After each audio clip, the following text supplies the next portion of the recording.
Well, welcome everybody to The Contemporary Issues. That's how Ohio State says it, right? Clever. That's good. You can tell it's a good joke when you have to explain it right afterwards. Bruce is used to that. Well, was that a joke? I didn't get it. Clever. So we have been we were last week and we will be for a couple more weeks at the World Mission Initiative Conference at Pittsburgh Theological Seminary in not quite Ohio, Pennsylvania. And we saw last week the Dr. Brenda Salter McNeil talking to us about the way that the Holy Spirit transforms us by calling us into relationships in uncomfortable settings. So when the Holy Spirit leads us out beyond what not only is familiar, but even feels right to us. And we talked about how it can be scary to go into a setting where we don't have relationships, but someone else who has relationships there can give us confidence that it is safe to be in that space. That way we go out into those relationships is important as well. We're not going out to conquer or enslave or even change the other person. We're going out in order to be transformed ourselves. So we had some conversation last week about kind of what are some settings that feel like, whoa, I'm not sure I'm safe here. And we had some conversation about the protests downtown around the Capitol this past summer, and trying to sort of get a sense of, okay, what would that feel like? What is that somewhere that we could have been called out into? And then not 48 hours later, there was another protest that went way, way off the rails. And we didn't talk about that in class because we weren't there for it. Referring, of course, to the insurrection at the Capitol last Wednesday. So I just want to, I'm sure we will come back to that topic as we have conversation about a video this evening, just because I know it's with us. But just kind of briefly, what's on people's heart about kind of where we are right now, either as, obviously as a country, as a church, as individuals here. What's on your hearts right at the moment? Do you recall that the last thing Warren said is he was going to head for Washington, D.C. to join a protest? I did hear that, yeah. To my knowledge, he did not actually go to Washington, D.C. to join that protest. I don't think they were protesting what he wanted to protest. But that was an interesting foresight. Yeah. That was interesting, yeah. I was re-listening to the class as I got ready for today, and that was it. It certainly rang differently. There having been a protest that became an assault on the Capitol. So I wasn't there at that class. What was Warren going for? So I don't. Couple classes ago. Well, he was talking about going downtown Des Moines when they were having protests. Yeah. So the bulk of the conversation was sort of on that theme of being sort of called out into a context that feels unfamiliar or not like where you belong. And so Warren identified for us that being downtown with the Black Lives Matter protests last summer would have felt very out of his zone. But then identified, maybe I would have a different feeling about going to, say, Washington, D.C. To protest. And I believe, I think part of it was just protesting dysfunction in the government, and part of it was protesting some particular fiscal issues that that I understand are important to him.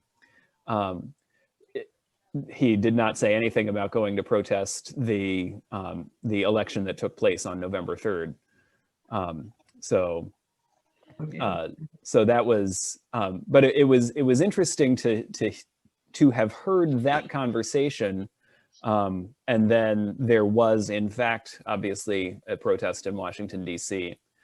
And I will point out that protesting on the National Mall is a time-honored tradition and something that's perfectly legal. Being incited to go and assault the Capitol building, which is how I interpret what happened there on the mall. The incitement is not legal. That is my understanding. I'm happy to be challenged on that. But I would say clearly people can go to Washington, D.C. and protest, Peacefully. within parameters. Mhm. So obviously those parameters were exceeded on Wednesday. Yeah, just don't Nathan, wear your, you asked, go ahead, Bruce. just don't wear your Proud Boy t-shirt. Yeah. Nathan, you asked about places where we might feel safe speaking up. Those weren't your words, but that's what sticks in my mind. How many of you, by show of hands perhaps, have seen the video about the chaplain of the house? Nobody. Okay. I've had that brought to my attention. The prayer by two that she different- offered later in the day? No, her actions during the assault. So okay. I'll explain that. The long and short of it is, while most people were hiding under tables and desks, she was out trying to comfort people. And the chaplain of the house happens to be a rear admiral and a Presbyterian minister. I forget her name, I'm sorry. But if you just go to Google and say chaplain of the house, you'll find it. But she was very much out there being the presence of the Lord or something where she was needed, and did not feel any compunction to wait and see what happened. Hmm. Brave. I heard them talking about what you just described, and they were asking where the chaplain of the Senate was. And they didn't really know where he was, or he or she was, but the House chaplain was actively trying to pray with the people and calm them down. Wow, that's amazing. I think one of the things that that I certainly hadn't thought about at the time it was happening, I was absolutely taken aback. I've not seen things like that, even having grown up in Chicago. In 1968, they didn't have the coverage that they do now. But in COVID, during COVID, I think that's one reason I wouldn't be anywhere, whether it's podunk or whether it's in a large area or downtown Des Moines. I wouldn't be in the midst of that because of that unhealthy state. So the question would have to be maybe skewed a little bit, or we want to, realize, okay, if COVID wasn't here, would you put yourself in that situation, right? Yeah, and I think that's really appropriate to sort of adjust the question in that way, that if you can identify, for instance, we are in the midst of a still very much ongoing public health crisis, and any kind of gathering in any enclosed spaces is a dangerous thing. And so to make, if that would be your reason not to go, then okay, take that off the table for the thought experiment and find what would it feel like to go But how many of that crowd on Wednesday had gone for a peaceful experience?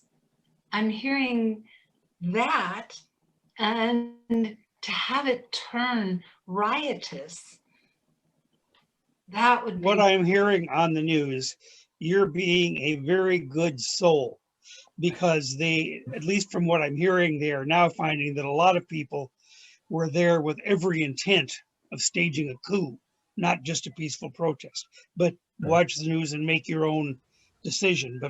But the people that showed up with guns and knives and bombs and zip ties weren't there for a peaceful protest. No, not at all. They forgot their mask. Did you see today where I'm sorry, I can't remember the name of the congresswoman, but she is tested positive because she was in a room with a lot of different Congress people who still refused to wear a mask. Yes. And they had taken masks around to everybody. I mean, you could see this one lady that was handing out masks and they were turning them down. So I think it's such a political thing that if anybody, it's like if you're on one side, you're not going to wear a mask because it's your freedom.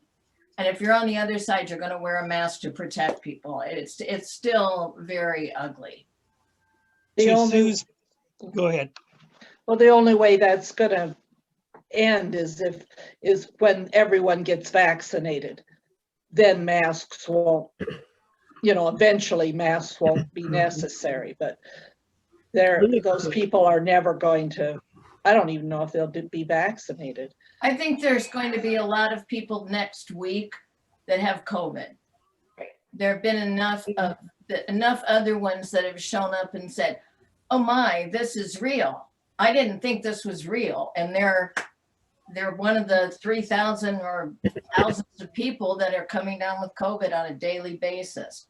So to Sue's point, I believe, and I think that Nathan could at least find me some proof texts for this, that if we wait until we feel safe to witness, we're going to be waiting an awful long time and far too often, far too long. I think you're right about that, John. And so that's a piece of why, the sort of to take, say, as we think about, where do we want to be in relationship? Where are we called into, those uncomfortable relationships?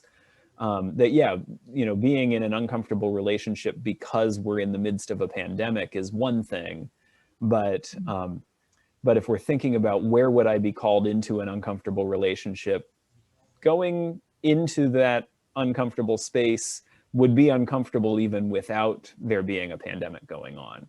Think about all the people who are out witnessing, perhaps as healthcare workers, because of the pandemic.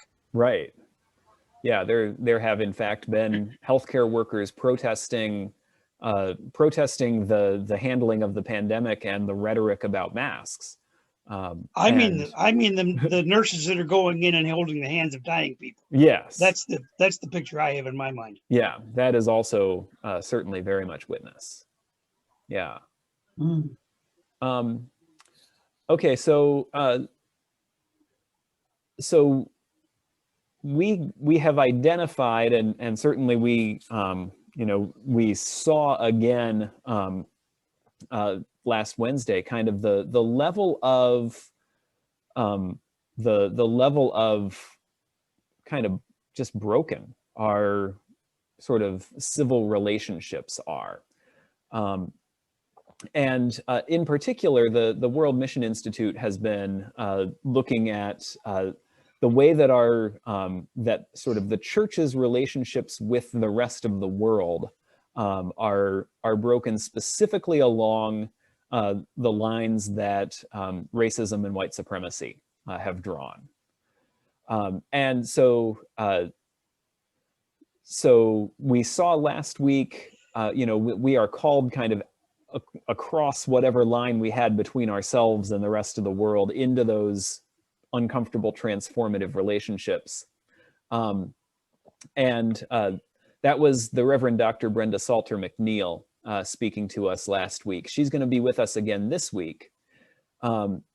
Also with us this week will be the Reverend Jonathan Wilson Hartgrove.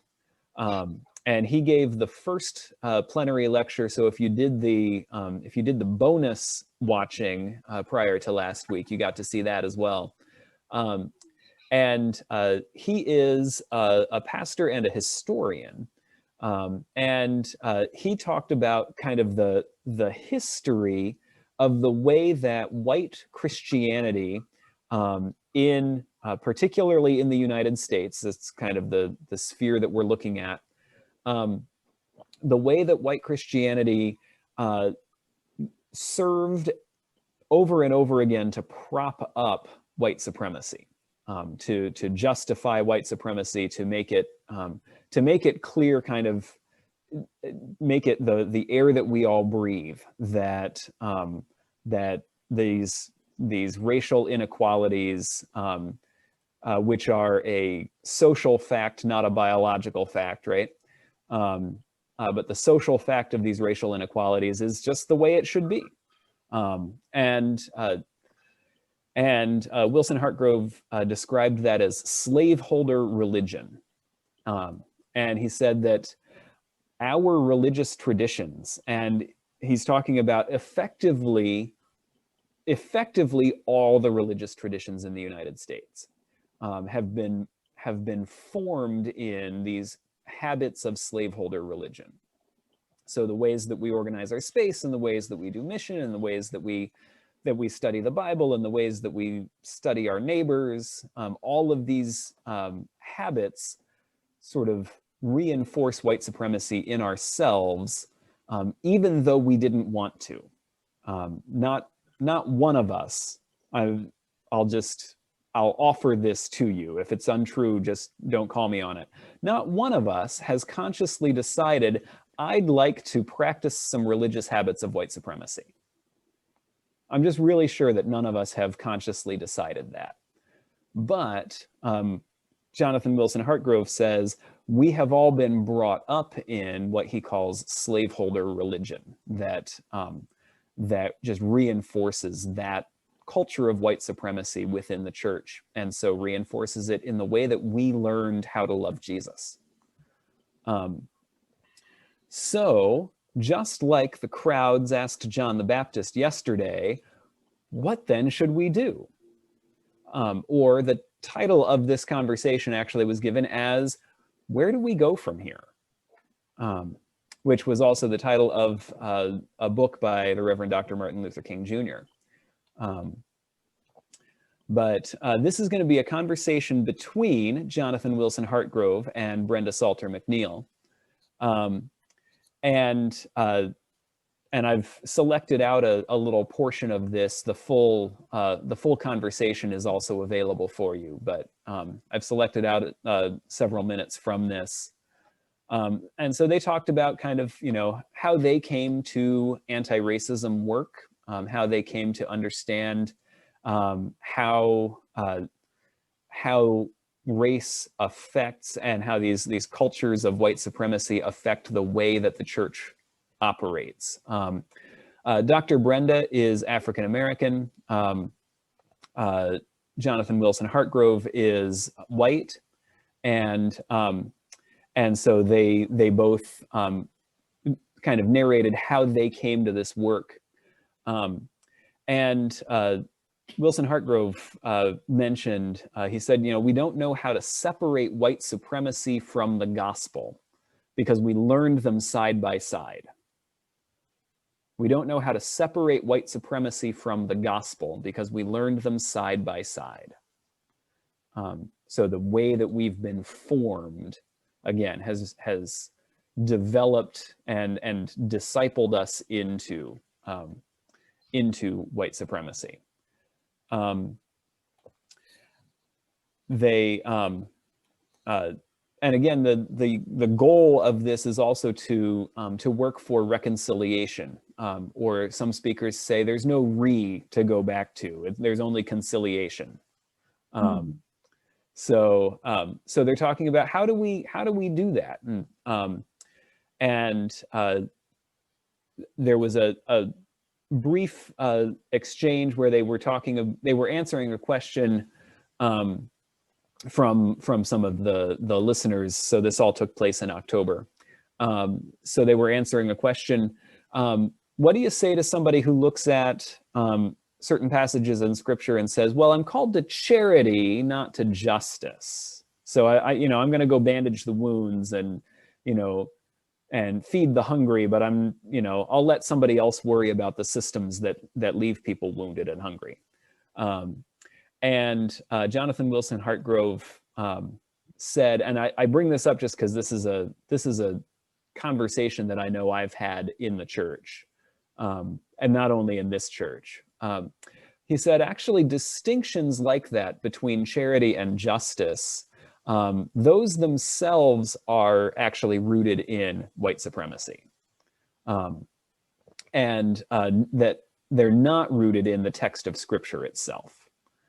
So the text of Scripture itself presents to us Jesus, right? And that we're to take up our cross and follow him. And he said, ain't nobody ever been crucified for sharing a sandwich in the street. So it's not like Jesus didn't give sandwiches to people in the street. He didn't give sandwiches to people, but it's not like Jesus didn't feed people, but he also stood up against imperial injustice and was crucified for it. That's what it means to take up your cross and follow him. And so she said, and then Dr. Brenda sort of followed up on that and said, if you want to see what reconciliation looks like, look at Jesus' life, because we are called to follow him, go where he goes. And she said, that's not optional. That's discipleship. So, so then they moved on to the next question from a participant in the conference. And the question was, how do we start to deconstruct the role of white supremacy in the church today? So where do we go from here? How do we start to pull down the structures of white supremacy that are in the church today? And so we're gonna share in about 8 minutes of this conversation. Any questions before we dive into that? I was thinking about Mother Teresa and what a model she had for helping others. And I don't know enough about her life's work to know if that naturally got into challenging the structures that created all this poverty. And I struggle with the thought of being called to use your gift, and your gift is to go out and to give comfort and aid and whatever, how to maximize that and play to that giftedness and yet face the system that creates all this poverty, and how to unite with other people so that there are various components of justice seeking and charity. It's much like the committees that we have at church. There are shepherds, and we don't have people protesting, but we do have a presence. The Presbyterian Church has a presence at the Capitol. Yeah, so there certainly are ways to organize the work around different strengths. Yeah. Go ahead, John. I was thinking about something you said a minute ago, Nathan, about justice. And I think of justice in terms of Micah 6:8, which is do justice, love mercy, and walk humbly with your God.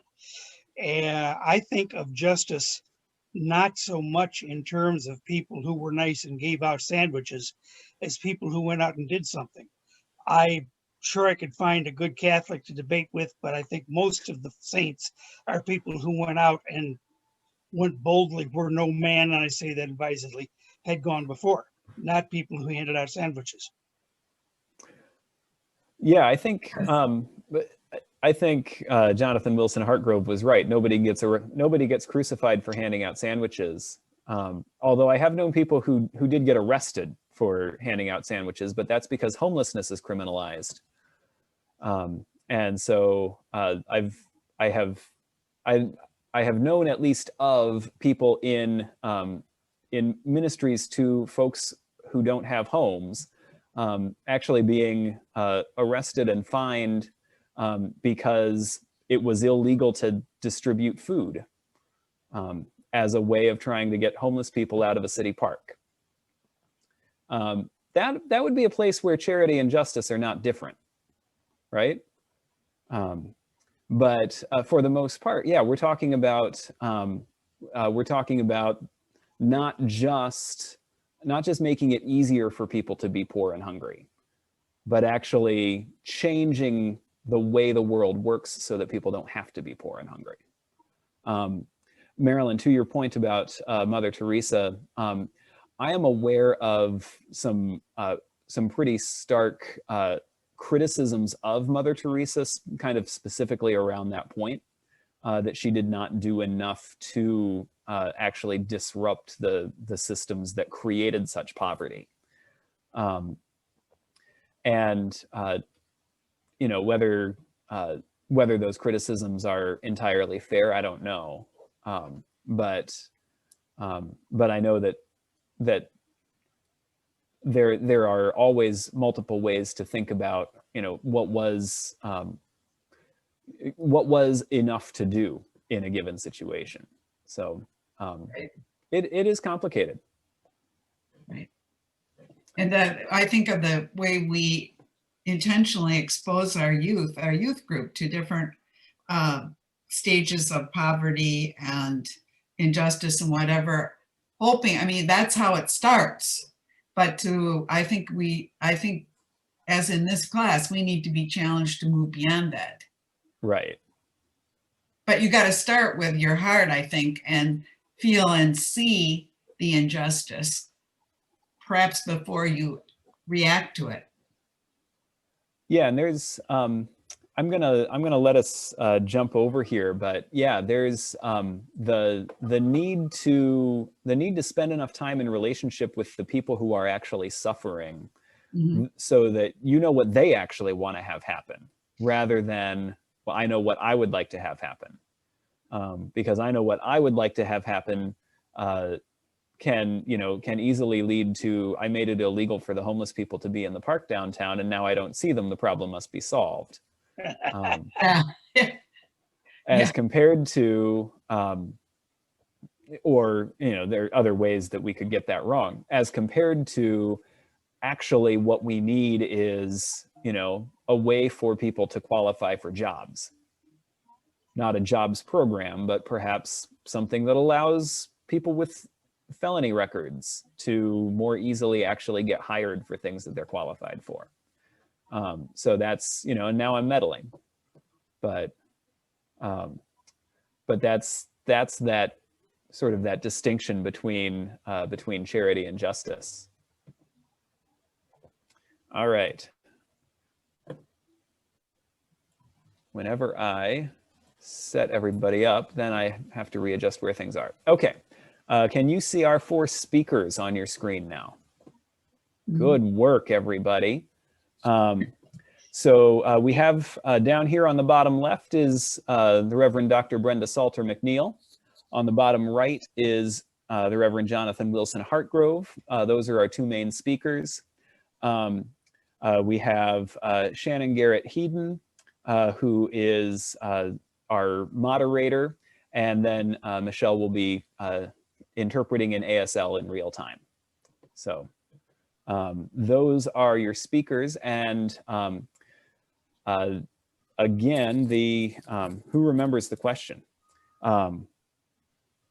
The question is, how do we start to deconstruct the role of white supremacy in the church today? And the question specifies even in Black churches. Because remember, slaveholder religion is this thing that happened to Christianity in America. So here's our conversation.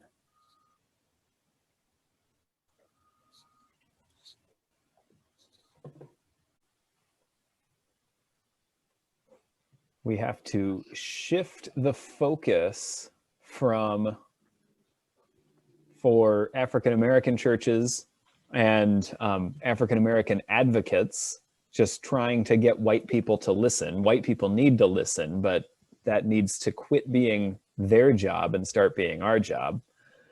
And we need to shift the understanding to understanding what whiteness is. Why does whiteness do what it does?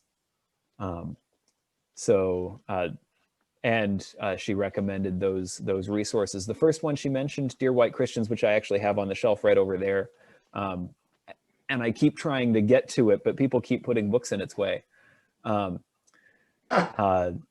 that is written by Dr. Jennifer Harvey, who is a professor at Drake. So she is a local author and a fantastic person. And then White Awake and Rediscipling the White Church. But that shift away from race being a people of color issue to race being a white issue.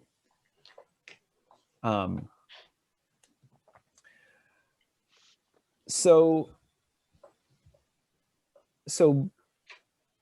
let's go back to the United States Capitol last Wednesday. There were some obvious and some less obvious pieces of evidence about white supremacy there. There was obviously a Confederate flag being carried through the United States Capitol for the first time. There, I'm sure, were slogans or images on various pieces of clothing that people were wearing as they were there.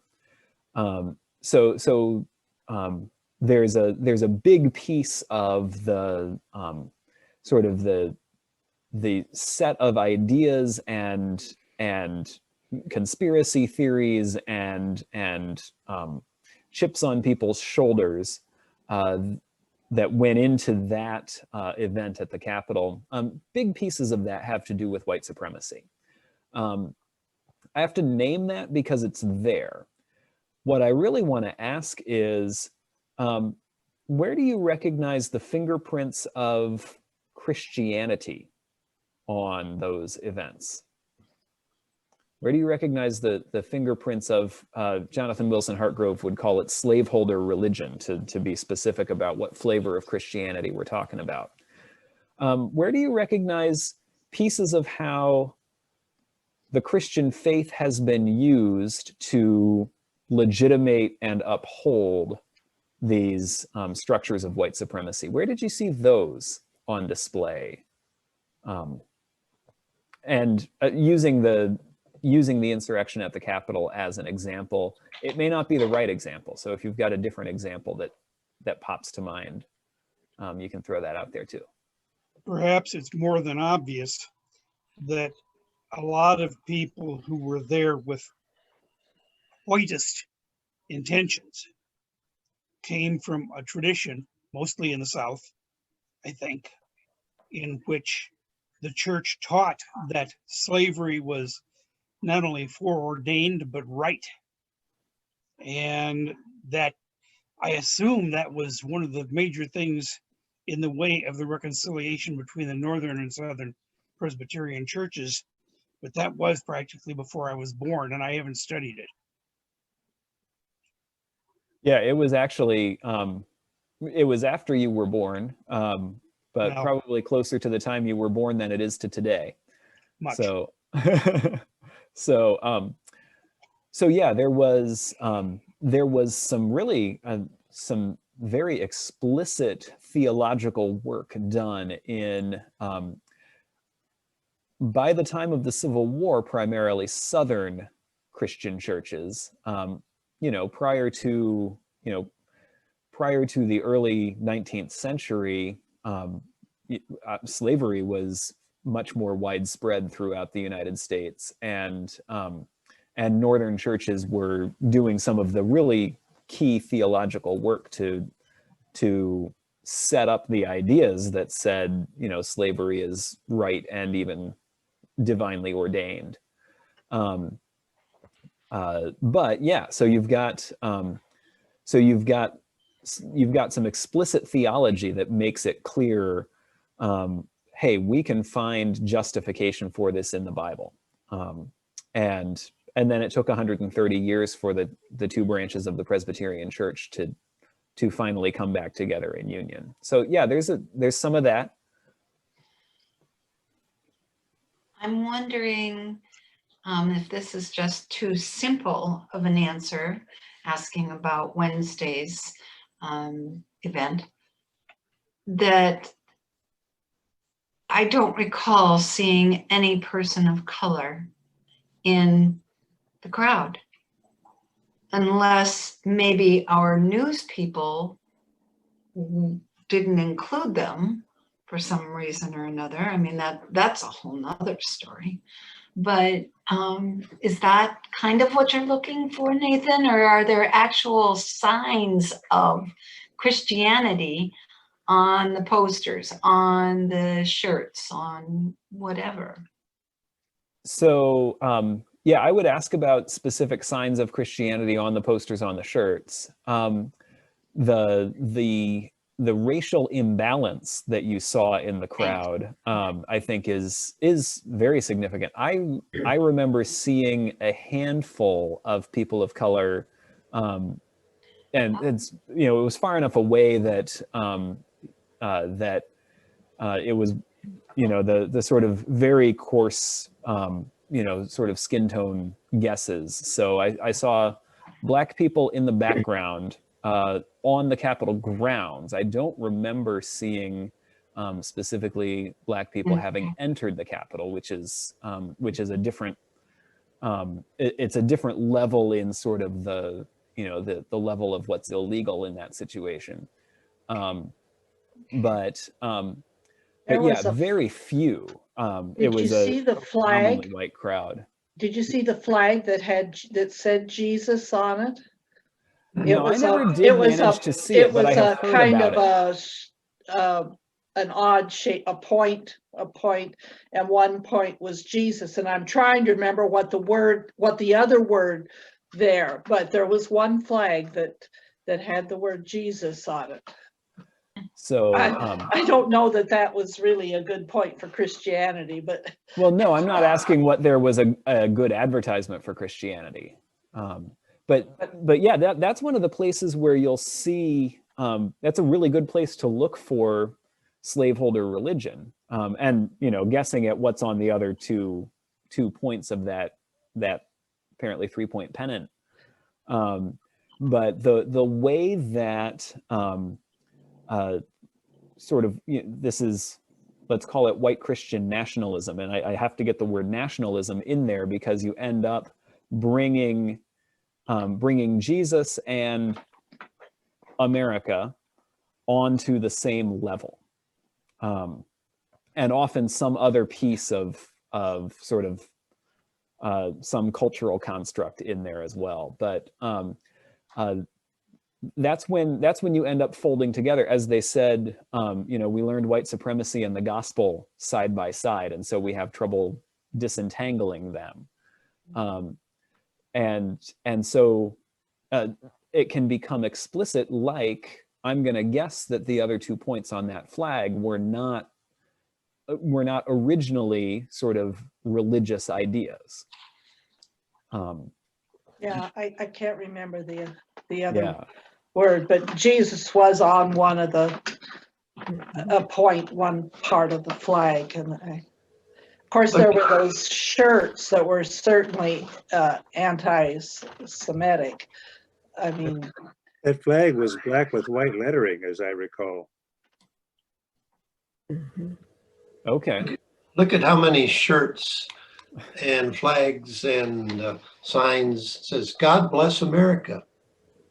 Here's a bunch of racists running through the crowd with "God bless America" on their shirt. I mean, wow. And most politicians usually end their speeches with "God bless America." Mm-hmm. And that means there's zillions of different interpretations of God blessing America. Right. And what do they often say right before they say God bless America? God bless our troops and God bless America. And so, not that we don't, pray for divine protection for, for those who are putting their lives in harm's way for, the defense of their country. But the way that these pieces get folded together, so God bless our troops and God bless America. So it becomes what? Militarized and Christianized, folded in with here's what America is. Which again, that there are pieces of this that can be very sort of genuinely meant, but Wilson Hartgrove's point again is again and again, he comes back to this, is going to be, we don't know how to separate those things because we have been discipled into this certain way of understanding how Christianity and Americanism go together. And regardless of what the Supreme Court said when they marked, under God in the Constitution is, it's an exercise of civic religion and it doesn't have real religious content. That was from a religious studies perspective, that was a bad decision, because it is very much the case that God bless our troops and God bless America is bound up as a matter of public conversation with this is Christian, or this is more broadly we here claimed this Judeo-Christian tradition that allows it allows America to be bigger than just Christian, but it's still it's Christian and those people that we have kind of borrowed, but very very carefully, not making reference to other non-Christian religions. So yeah, this is that is right there in it, the way that's part of our understanding. Bev. I just Googled it. Amazing what pops up if you talk about invading the Capitol and the word Jesus next to it. It's infinitive. I mean, they had Jesus 2020, big white letter in blue background in 2020 in the bottom half of it. Jesus Saves was a black and yellow sign they were carrying.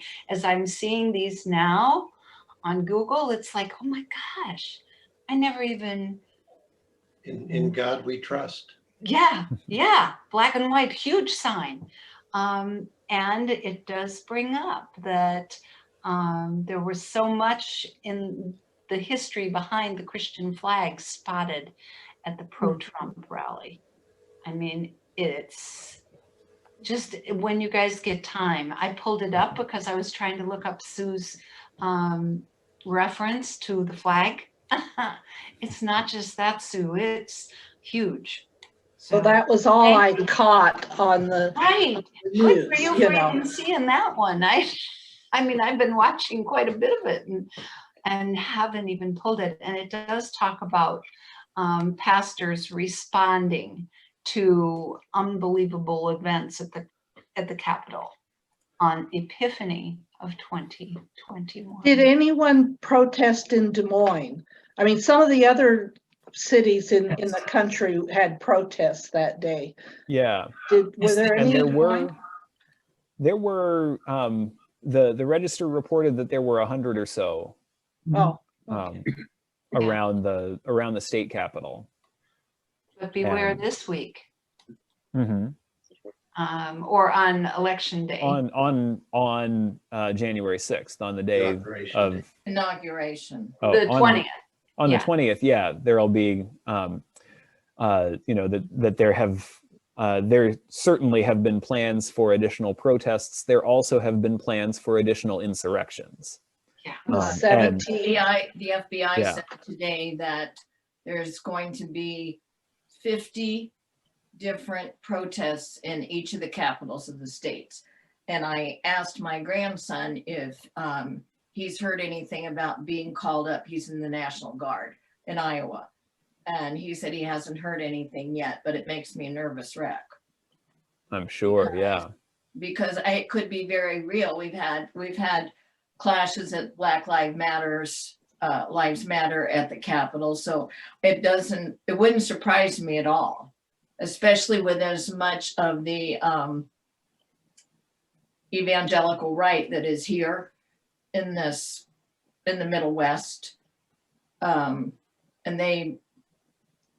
they're not, there are so many people, in my opinion, that are wanting to get back to normal, but normal is what we had, and they're not looking to want to change anything. And our Black brothers and sisters are wanting to get some real change this time. I think it's going to be a massive clash. Morning show had a clip of the father of the 14-year-old who the lady tackled him for taking his cell phone. I saw that.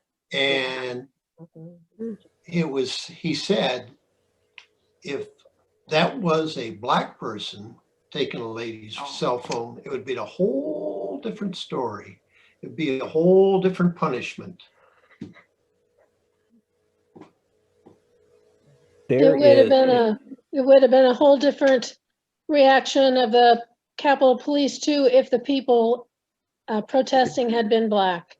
That's I mean, said often. there'd been a lot of bloodshed if they had been Black. Yep.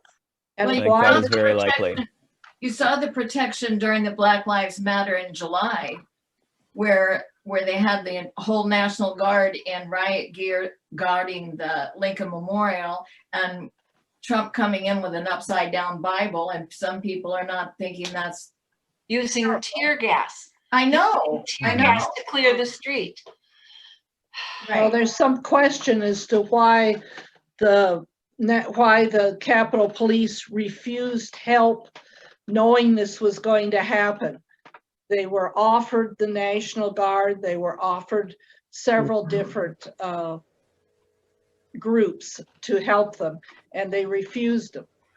No, it depends on which story you hear. Because there was the other one this evening that was talking about the Capitol Police asked for the National Guard, and the department, I guess it's the Army that is allowed to send them in, said they really didn't think that would be a good look. So they decided not to for a while. So what is the truth? So it's I think it will be really it will be really enlightening, I think, when we sort out and historians may take 30 years to sort this out, but when we do finally sort out, okay, who dropped the ball on those preparations, who made bad decisions on those preparations, who made unfaithful decisions in those preparations and the responses. But this is one of those places where, as you described, the contrast between the way that that the Black Lives Matter protests were met on the National Mall last summer, with the way that this protest was met on the National Mall and the perimeter of the Capitol last week. That distinction is there. So it'll be interesting from sort of what happened there standpoint to say, okay, who made that decision and why did that individual person make that decision? But we can also see in that we don't actually have to figure out which individual made that decision to see that this is an instance of a white supremacist pattern. So as an instance of this pattern, routinely, people of color and people advocating for people of color are met with much harsher police and security presence than people protesting for other things. And similarly, responses to criminal activity or imagined criminal activity. But we also know, so this is sort of the qualifier on what I just said. We also know that a bunch of white folks going to protest against nuclear proliferation are typically met with a higher police and security response than happened last Wednesday. So something else went wrong from the perspective of were the Capitol Police and their colleagues prepared for this. So acknowledging something uniquely went wrong on Wednesday, we also see, and we can, I felt it in myself as I saw the lack of response at the Capitol, that of course, because I understand internally and intuitively this culture of white supremacy. So that's somebody else's slaveholder religion. Did we recognize anything that we saw on Wednesday that looked kind of like our religion and we were just mad that it was being used for the wrong team? So are there places that we need to say, okay, yeah, that actually was that was a reflection of slaveholder religion that we actually also hold, and not that we want to, not that we want to put ourselves in the same place as these protesters, as these insurrectionists. Protesters are fine, as these insurrectionists. But are there places where we recognized, oh man, that's us, and we just wish we weren't there? I didn't wish, I was thankful. Okay. I wasn't. So where was Would that be, is that white supremacy? I was thankful I wasn't close by. It's not your job. No, well, no, it was dangerous. And I would say, so that perception of, oh, that's dangerous, I shouldn't be there, or that's dangerous, I'm glad I'm not there. Right. That is. I don't know that I would necessarily call that piece a specific result of the white supremacy in which we have been discipled. But I would say that that's an impulse that allows it to continue. Because I don't want to take that risk. I don't want to go out on that limb. I'm glad I'm away from, the danger is over there. I'm glad I'm not over there where the danger is. That's, some of that is just normal biological creatures wanting to preserve themselves. But that does help to hold this structure in place because it allows us to be, in our safe places, and we don't have to go there. Where those people are. Yeah. So there are a number of good people in the crowd. I noticed a couple of ladies interviewed that flew in who loved Trump and they wanted to be there to help. The Des Moines. Yeah. But they were a minority because they got caught up with a bunch of creeps who were there to cause trouble. So there were good people there, and it's sad that they were identified in the crowd of villains. And then there was one woman I saw that a CBS reporter was talking to, and she was complaining about having been maced. And he said, why did you get maced? And she said, because I was in the Capitol. And, well, why were you in the Capitol? It's a revolution. Have to be in there. It's a revolution. Oh, jeez. Wow. Same thing with the lady who got shot. She intended to charge in there. Mm-hmm. So She said she was willing to die for Trump. exactly. Yeah. But that's easy to say. If she'd known she was going to die, I bet she wouldn't have gone.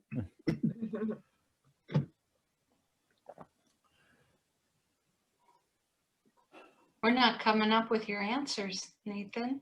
I got to go back. I was in the National Guard 30 years, and the reason they didn't show up is the National Guard needs a lot of preparation time. They, first of all, they have to call them up. They drop their jobs. They run into an armory to get all their gear and stuff like that. They can't possibly be ready Respond that quickly. in 24 hours, I'll say. We got called up a number of times for the floods and the tornadoes and various things like that, but it took a lot of time and preparation to get ourselves ready to go out and do what we're supposed to do. Right. Yeah. And so why they weren't already called up as they had been because they for other knew events, there was going to be this thing that people were invited to on the 6th. Mhm. Everybody knew that. You caught that when he said it 2 weeks ahead. See you at the Capitol Hill on the 6th. See you It's there. gonna get wild. Oh. It's going to get wild. Yeah, that's what he said. Yeah. But I think most people didn't go with the intent to be violent, and a lot of them just got caught up in the whole situation with the ones who were causing the trouble. Yeah. So yeah, Well, the chief, go ahead, Russ. the chief of Capitol Police could have told the National Guard. I mean, depending on which story is true, he could have told the National Guard, well, we hope we don't need you, but if you don't mind being ready in case we do. Right. Hindsight. That would have been helpful. Right. So so we are we're actually sort of in a little bit of this is similar to the area that we were in last week, talking about more local protests. But you talked about the majority of people were there just to protest or go to a rally or whatever it was led them there. Breaching the fences and breaking windows and climbing into the Capitol building was not on their original plan.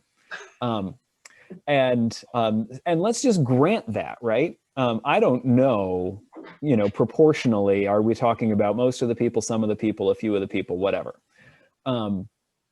But when we talked last week about, going downtown in June in Des Moines to the Black Lives Matter protests, there was some of the same discomfort, the same unease about what would happen once people got all riled up. What would the crowd do? Would things get out of hand? And so there's a lot to unpack there about who got what out of hand when. But that is a piece of how I heard us identifying. I get uncomfortable with the idea of going down there, participating in that, because I don't know what's going to happen, right? I'm going in without a sense of control. I don't have control over what other people are going to do. Yep. Mm-hmm. Yeah. And so that was discussed a little bit at the end of the clip that we watched this evening, right? or more toward the middle, I guess. This was Jonathan talking about, you know, the way that we think about mission, sort of the old way we think about mission of, you know, we go and we've got the stuff and we've got the answers and all we have to do is, you know, sort of parachute in, you know, build them a school and then we can leave and we feel really good because we fixed their problem for them. And again and again, the shift to no, do mission in the way that, again, we are working on doing mission in El Salvador, where we arrive, we don't even speak the language, we don't know nothing, right? Our job is to go be in relationship. And that is our whole job. And we specifically, deliberately wait to be asked for whatever it is we might actually provide. You know, and like, if I reason that out, the goal is actually to get to a place where they don't need anything from us. All we are is sister churches, right? That'd be great. But they're going to get there and we are going to walk along with them. Because we are going into a setting where we are not in control. And that's what's uncomfortable, is going into a setting where we're not in control. And so I heard that in our conversation about, you know, would we have the nerve to go down to Black Lives Matter? I heard that in this conversation about, okay, you know, folks were there for a rally and then all of a sudden people are going and storming the Capitol, and you know, as if we hadn't, you know, been able to watch those plans for storming the Capitol play out, or, you know, be developed over the weeks prior to this. But even setting that aside, this idea that if we go in a group of people, are they going to get out of hand and I'm not in charge anymore? I think that one of the points that I've seen when I've heard some very scholarly Black people speak is they are tired of having to ask white people for everything. And some of it, I think, is attitude. If you're talking about mission, you know, what is the mission? My niece is, I guess she's now my great niece now I think about it, but was before COVID, was going to go down to Brazil on a Christian mission trip. So my question would have been to her, I would have liked to have asked, okay, what is your mission? Because is she going to go down and convert everybody to Jesus? Yes, that's her whole objective, but it's going to come from her perspective. And the thing I've learned over the last being at home for 9 months or whatever it is that we're not asking what those people need. Now, you just mentioned it when we do El Salvador, because we wait until they tell us what it is they need. At least that's my understanding. But we're not, when it comes to our Black friends and neighbors, we're not asking. We're going in and saying, okay, here's what you need. We're going to start this job thing, or we're going to do this, or we're going to do that. And then we fixed it all. That's if we don't. Right. Yeah. And I think that's a piece of, that is a piece for me of where a lot of the discomfort talking about what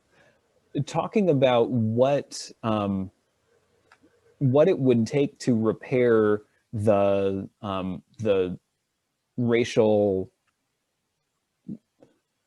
disconnect, imbalance, white supremacy that I have inherited, is that I just don't know what to do. I don't know how to do it. And if I don't know how to do it, you know, and this is in my disposition, you know, probably for reasons not only that I'm white, but also just, you know, pieces of who I am. And I'm a white man with advanced education, right? Like, so I'm really good at knowing the answer to everything, and I don't. I just don't know the answer. Which is that's a big reason that's a big reason for me not going down there.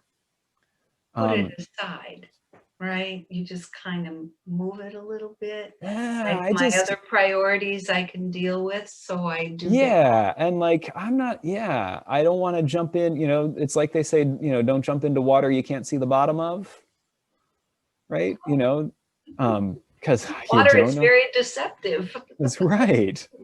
You know, but that's what we were invited to do, right? To Jonathan Wilson Hartgrove said, maybe the church's mission, you know, and he's talking about mission, you know, sort of in the idiom of, you know, mission is what we go and do, right, for somebody else. And he said, you know, maybe the church's mission is not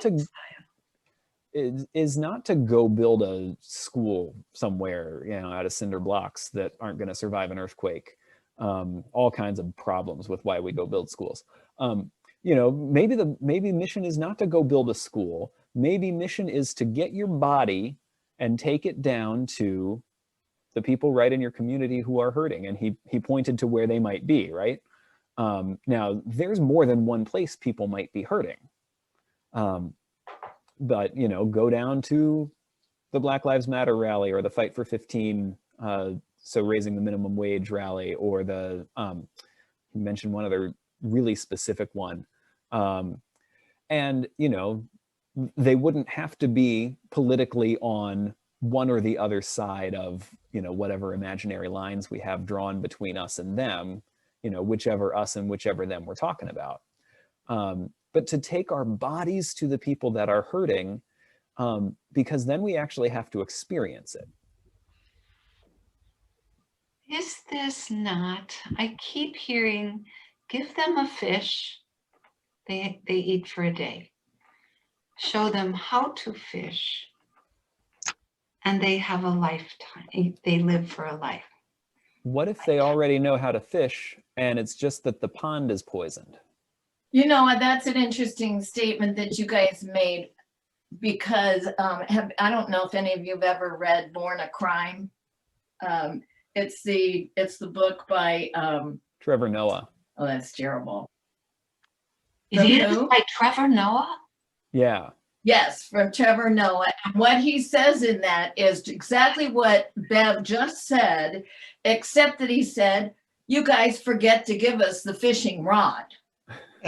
You may but wait, fish, but you don't give us bait, you don't give us the rod so that we can go out and actually do it. It's an excellent book. It really hits right on what we're dealing with, because it hits South Africa, and he's talking about how you know they're in a secluded area, but he wasn't black, he wasn't white, and it was it's a really good read. What's the name of it again? It's called Born a Crime by Trevor Noah. And the reason he's born a crime is in South Africa, he was of mixed heritage. His father was white German, and his mother was black. Right. And so he really was, it was illegal. Under apartheid, his parents' relationship was illegal. Yeah. Right. But then he had to be, he would be in a white school, but he wasn't really there. And then he would be and he couldn't really be in the black neighborhood. It's really good. We love his show. Brilliant. He is brilliant when he does his monologues. If you were to DVR them or tape them or whatever your ways are, he really knows how to hit it on the head. But thank you, Jean, for that. That is exactly what took it to. So what if the pond is, Yeah, what if the pond is poisoned, or somebody has taken all the fishing poles, or what if the problem is not what we thought how the to problem fish? Isn't that part of teaching them how to fish, is to show them how to, or see what they would make a pole out of? So this is actually, I'm going to take this as our segue into next week, because next week we're going to hear from Hunter Farrell and Tony Igwe, and they're going to talk about decolonizing mission. Decolonizing mission. And they're going to talk about the ways that the ways that systemic racism can make the good work that we intend to do either just miss the mark and it doesn't serve the people that we're actually trying to serve, or even worse, can reinforce these assumptions and understandings of white supremacy. So for instance, if I go and teach someone to fish, who already knew how to fish, thank you very much, and it was just that Jean came down earlier in their colonial history and stole all their fishing poles. And so I go teach them to fish. I've worked really hard. I spent 6 months on the ground there. This was a long-term mission, and I had a fishing school, and we taught everybody how to fish, and nobody even showed up for the fishing school because they knew that I was teaching them how to fish, which they already knew, and I was not paying attention to the fact that they don't have what they need in order to carry out fishing. Then I go home feeling like I did my best and these people still couldn't learn. Those people must be backwards. There must be something wrong with them. And so I come home with this, I come home with this idea that not only have I done something really, really good, but it failed because of them. Do you have I don't know, so many thoughts go through my mind. I just in this whole area, and one of the things is that their comment, like if you want to give to a charity or you're trying to help somebody, some of the comments that come from other people or people in general. Well, you can't, those people don't try. Those are the ones that are playing the system. They won't work. They should pull themselves up by their bootstraps. But the other comment I've heard, and I'm not sure this isn't Trevor Noah as well, because I've gotten into where I'm reading all these books. But anyway, it's like, what happens if they don't have any boots? How do you pull yourself up by your bootstraps when you don't have any boots? So it's a very difficult thing, but I've gotten into some discussions where we've elected not to finish the conversation because you might end up with to blows, which I'm not very good at, or the fact that it's just not going to go anywhere. And how can we, I think we have to look at the bigger picture. One person, two people aren't going to change that. But as a community, as a covenant, or however, there might be some power. There could be some explanation. Like that white power thing. No, I hope not. I've lived with that way too long. Well, and the I think it's okay for the kinds of conversations and the kinds of work that we're talking about right now. I think it's okay for us to do something that isn't necessarily going to fix the whole problem.